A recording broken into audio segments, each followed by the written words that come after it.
is Tall Can Audio. Here it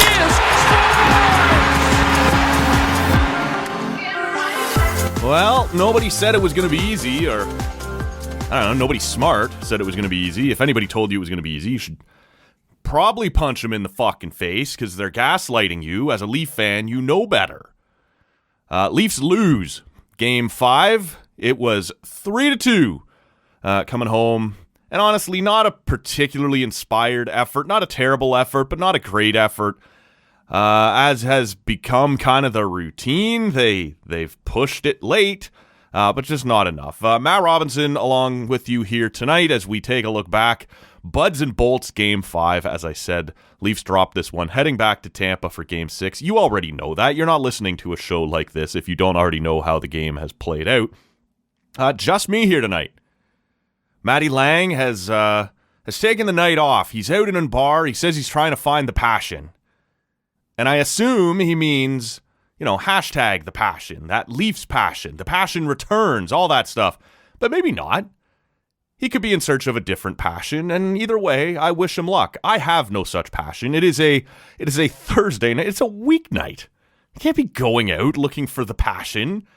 I have a passion for getting this show done quickly and getting into bed. That's what I'm looking for at this point. But I wish Matty luck. He was kind enough to cover the Saturday show on his own, as I had some company in. Made it all the way to 11:30 that night, kids. It was just wild. And happy to return the favor for him here tonight. Give us a follow on social media at Tall Can Audio. And make sure you're subscribed to the podcast wherever you're hearing us right now. There will be at least one more of these. Game 6 goes Saturday night in Tampa Bay. Because of course it does. That's why we had this extra 2-day break, or this extra break this time. Get us back on turn. Make sure we're on when Sportsnet wants us to be on. That's a whole other thing. Look, interesting game. Like I said, not terrible, but you really wanted to see them come out and kind of run the show. And if you get goalied, you get goalied. They have one of those goalies, and after 72 hours of talking about how the Leafs, they've found the secret sauce, right? They know how to get to Vasilevsky, and nobody else does. Stop. I don't know whether or not that kind of talk fired up Vasilevsky. I don't know how much he cares. I think there's something to it.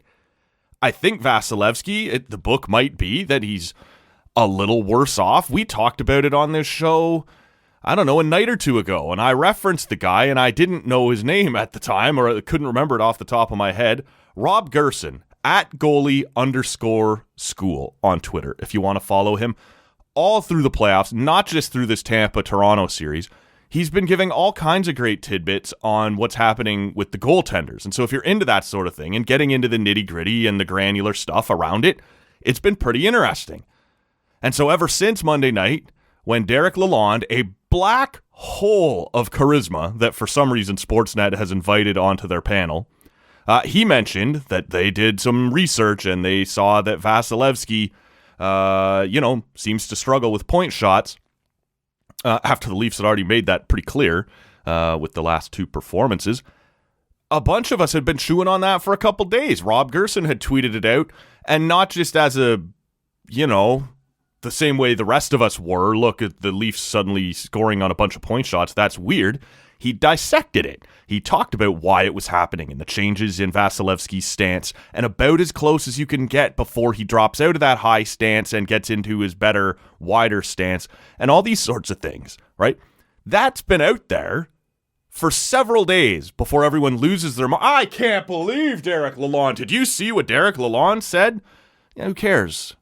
Some of us have been on this for a while, and like I said, I referenced it to Maddie, and it wasn't supposed to be this is what I've noticed. I made it very clear that someone smarter than me, who knows more than me about these things, was putting it out there, and he's a worthwhile follow is all I'm pointing out. While the talking heads are drooling all over Derek Lalonde's one interesting thing he said over the last 10 days, yeah, it was already out there. At @goalie_school. If you're into this sort of stuff, give him a follow on Twitter. Really interesting guy.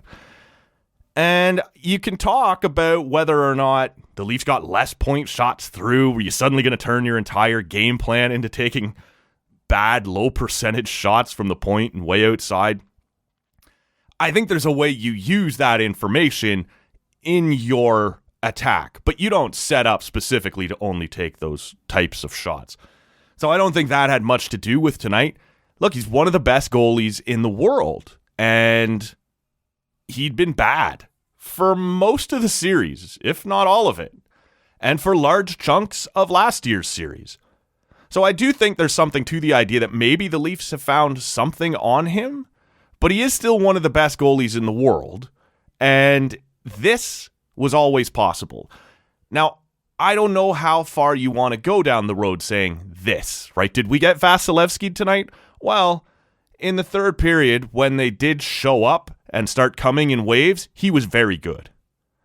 He made the saves he had to make, but the Leafs did not exactly pepper him with 45 shots and just unrelenting attack all night either.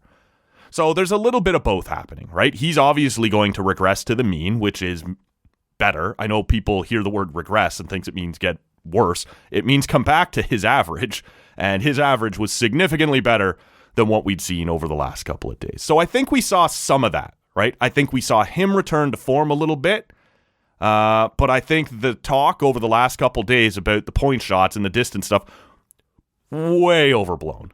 Way overblown.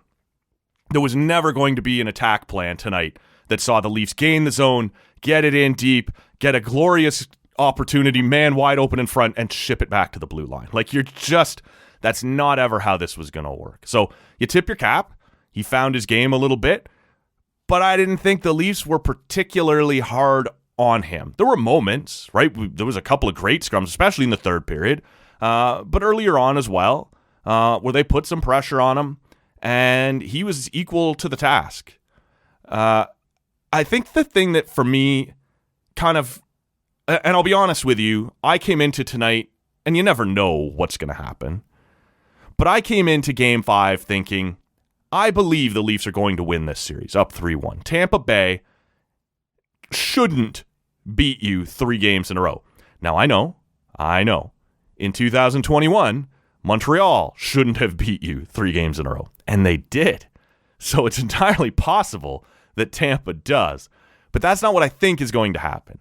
Coming into Game 5, I still sort of figured this is the year, you're up 3-1, you've got some veteran presence brought in to kind of support you. You are a couple opportunities down the road, right? In theory, you've learned from some of this stuff. I do think Toronto is going to win the series, but I had a hard time believing it would be tonight. That Tampa would just roll over in 5 games and let you have this. And if you're one of those people who believes in narratives and believes in stories and believes in, having to slay the dragon, that wouldn't have been slaying the dragon. Just easily punting right through them like paper mache today and being the first team to win a playoff series after all this time, right? Suddenly in 1 year, you're the first team through, looking around, waiting on everybody else. Go, guys, come on, let's just fucking get on with it, right? No, that was never going to happen. So I want to be careful here. I'm not terrified yet.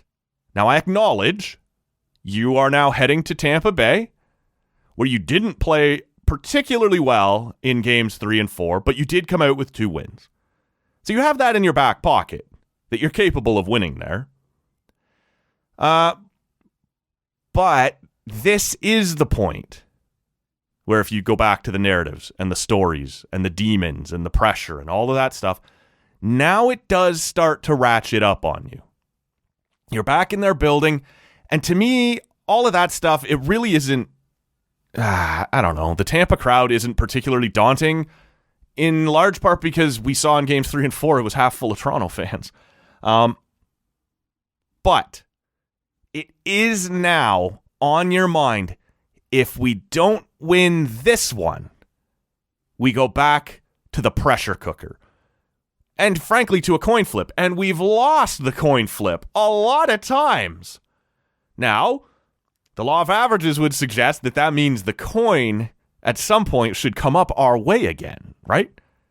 But it might not. At best, it's still just a 50-50 if you get to a Game 7.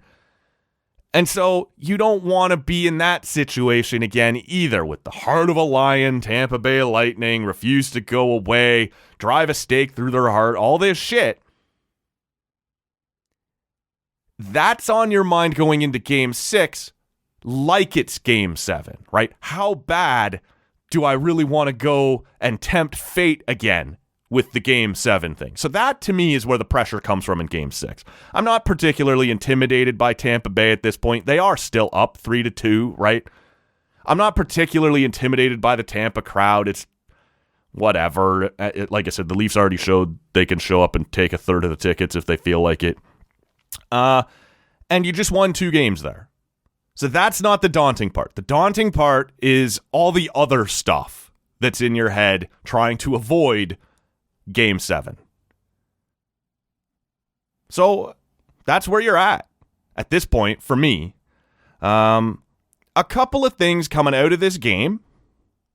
Justin Holl, -3 in about 13 minutes of ice time. A little more than that by the end. I guess I haven't checked the stats here. They haven't been updated since, I looked there just before the game ended. But man, just not good. And the second goal, especially, where he turns the wrong way and then Samsonov gets fooled. He's sort of half-turned. That whole thing was ugly. Justin Holl takes that penalty on Kucherov as well. And he's been bad through the entire series. He's been on the ice for over 70% of Tampa Bay's goals. And I always encourage people to keep the context in mind. So yes, he kills penalties a lot, and when you get scored on the power play, it's probably not entirely Justin Holl's fault, but they do go up on that record. But there's enough other ones out there where you're just like, I don't know what you're doing right now. But here's the problem. Because I don't hate the idea of bringing Timothy Liljegren in at this point. I think it's a big ask to get up to playoff speed. You should also remember he wasn't playing particularly well down the stretch. Remember, the Leafs made all those changes. At one point, they had like 8-9 defensemen skating around at practices. He wasn't handling that well. I don't know if it had rattled his cage a little bit that they had brought in people to play ahead of him, or if it was the lack of reps, or just, like I said, a shot to his confidence. Whatever it might have been, he wasn't playing well. And so I wasn't shocked when they went to Brody, Schenn, and Holl to start the playoffs. That's a more experienced lineup. You brought in Schenn for a reason, and frankly, Luke Schenn's been pretty good in this series, better than I expected him to be. Brody and McCabe, I mentioned on one of the earlier shows with Maddie, I haven't been in love with, because I think defensively they're doing their best, but there's not a great puck transporter there, right? So that's your matchup pair. Big face-off in the defensive zone, or you're going to put them out against point, or things like that. And I get that mentality, and frankly, I think it makes some sense. But once you get a chance to clear it out, neither one of those guys are really the guy you want to skate it out. Brody's okay, but that's not typically his role, right? One of the reasons that he excelled quite so much with Morgan Rielly was they complemented each other well. Morgan Rielly's terrific at skating the puck out of danger, right? Getting it into the zone, all these sorts of things. And TJ Brody's the guy to support him. That's not Jake McCabe. And they both sort of need a guy to transport. Now, they're doing okay. And frankly, in Game 5, especially early on, Jake McCabe was fantastic. Was all over the ice. But that pairing is struggling a little bit to get it up out of the zone and get you moving through the neutral zone. So what you could do is split them up. You could keep Justin Holl in the lineup and take out Giordano, because, and that would be hard, right? He is a veteran guy. There's a lot of pride there. There's a lot of respect there. But he's sort of looking old too. Like, that pairing in general hasn't been great, and I'm not convinced it's just Justin Holl. So you could do that. And then you would have Justin Holl, perhaps, with TJ Brody, and Timothy Liljegren with Jake McCabe, or vice versa. However you want to do that. And that keeps Holl in. Now, I like both of those pairs better in terms of breaking the puck out of your zone and creating some offense, but I don't trust either one of them as much defensively as I do McCabe and Brody together. So that's a problem. That's a problem. If you want to break up the Giordano-Holl pairing, it might be Gio that has to come out. You could take out just Justin Holl, and I know that's what a lot of you are clamoring for, and I don't hate the idea. I'm okay with it at this point. We've seen a lot. Like I said, it is a lot to ask, and this is, I guess I've sort of gone full circle here, right? I meant to get to this. It is a lot to ask of Timothy Liljegren. After 5 playoff games, everybody's into that mode. You get in and you get up to speed when you already weren't playing well down the stretch. But he would, better than Holl, help you break it out and break through the neutral zone, which you've been struggling with terribly. But Liljegren does not kill penalties the way Justin Holl does. And I hear the things you're already yelling at your listening device. That Justin Holl isn't killing penalties particularly well anyway, so who cares? And you may not be wrong. Like, that's what I'm saying here as I go all Johnny High voice. I have time for that argument. I'm just not convinced that what you're getting in terms of the up and out, the creating more offense, the getting through the neutral zone, can be completely replaced, especially on the penalty kill, by Timothy Liljegren. So those are a couple of options there, a couple things to think about. I think I would give Gio, at this point, the benefit of the doubt for one more game, because I do think Keefe wants to keep McCabe and Brody together rather than split them up onto separate pairs and worry about minutes at that point and all that shit. And if you're taking Giordano out and keeping McCabe and Brody together, your only option is Erik Gustafsson. Again, he was having a good year for Washington before you traded for him. And his numbers defensively have been better than they have been in the past. He's known pretty well across the league as an all-offense type of defenseman. But there are some signs that his defense has been improving. It's still a trust thing. And do you trust him as much as you trust Giordano and Gio's experience and all of that? But if you're not willing to break up Brody and McCabe and you want Gio to come out, that's your only option, is Gustafsson, a guy who plays. I mean, I guess Victor Mete's kicking around. I don't know when the last time you saw him, but he's back skating with the team and everything. To me, it seems far more likely that the top 2 pairs stay together, Gio gets another chance, and maybe Liljegren comes in for Justin Holl. But even that, I'm not convinced. The other conversation, and rightfully so, and I was wrong about this, we'll get to that, is Michael Bunting. On Wednesday, when the Leafs practiced, it looked pretty clear that Michael Bunting wasn't going to play. I tweeted out, I wasn't sold on that. Sheldon Keefe suddenly wanting to do all his John Cooper Jedi mind trick bullshit that he's just not very good at. And I suspected that he just wasn't showing his hand. That at the end of the day, Bunting probably would play. Likely Lafferty comes out. And he didn't. He didn't play. Healthy scratched, all that stuff. And I would be very surprised if he's not back in for Game 6. And I do assume it will be Lafferty who comes out. If you want to know how that played out tonight, Lafferty was a -2 in about just under 7 minutes of ice time. So he's not contributing much. He's actually actively hurting you. He's probably the easiest guy to take out.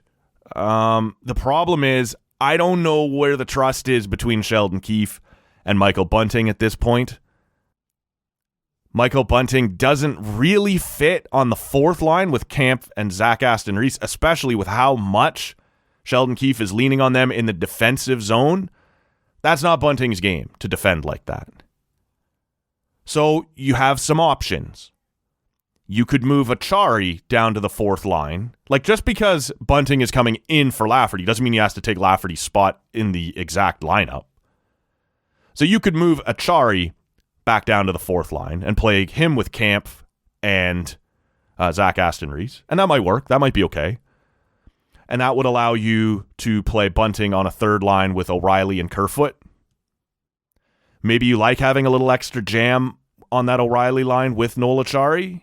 in that spot, in which case you could move Kerfoot down to the fourth line, and Keefe seems to trust him reasonably, defensively as well, so he could be buried in that matchup role in the defensive zone without hurting you too much, and Bunting could shift onto the left side with O'Reilly and Achari.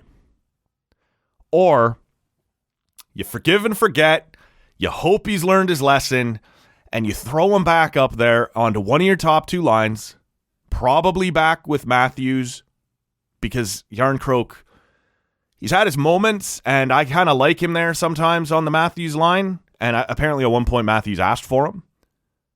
But maybe that moves Järnkrok back down with O'Reilly, and whatever else you've done. Nyes stays with Tavares and Marner. Or you could go the other way, right? Bunting goes with Tavares and Marner, but I don't know that I love that one quite as much. I think Bunting's coming back in, but it's not as simple as just dropping him into Lafferty's spot. He doesn't work in that role. So you're going to have to rejig a lot of things to make it fit. And I just think you have a guy who has scored 23 goals each of the last two seasons, 60 points each of the last two seasons. I sort of understood what he was doing tonight. Like I said, I didn't buy it when that's what he showed me. But I think it's hard now that you're into it, right? I understood.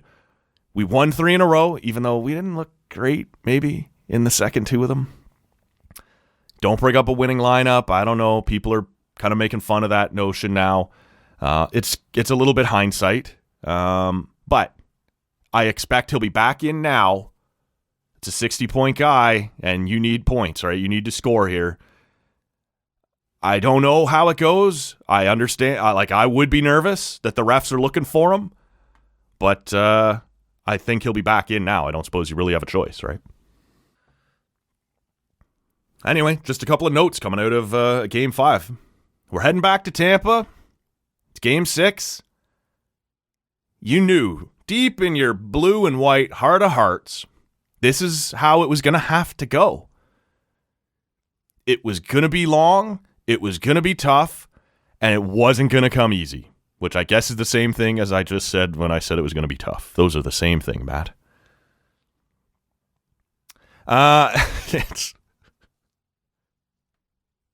These late night shows are starting to get to me a little bit. Look, they're going to do it or they're not. I still think they will, but I'm not really freaked out yet. Because I always sort of suspected this was going to happen in those deep games. I picked Toronto in 6 in the only place I did my official picks. I only did one pool, only one prediction, whatever. I said Toronto in 6. And that's still on the table. So we'll see, how that shakes loose from here. They're going to have to kill the demons. Or not. That's what we came into this series knowing. You got a couple nice breaks, couple good performances there late, couple nice overtime bounces. Everybody's feeling good. And they should. And you still should. You're still up 3-2. You got to win one game before Tampa wins 2. That's pretty doable for this team. Did finish 13 points ahead of them in the regular season. So I won't be this pleasant and this calm about it on Saturday night during Game 6. But I'm not surprised we're here. This was always the place you were going to have to get to. This was always the dragon you were going to have to face down. And so just sit back and let's see what happens. I did think they played better tonight than they did in either of the 2 games down in Tampa Bay. Not good enough. I still think this team has another gear to get to. But better. And as long as you're building, as long as you're continuing to improve as the series goes along, in theory, you should hit your stride at games 6 and 7. But there's no way around the fact that this was a missed opportunity. Avoid all of it. Have an extra couple days rest. Let us off the hook, for Christ's sake. But it just doesn't work that way, does it? We will be back. More buds and bolts after Game 6. We'll see what Maddie's saying at that point, if he's found the passion and we'll do this all again. My name is Matt Robinson. Thank you for listening, and we will see you all after Game 6.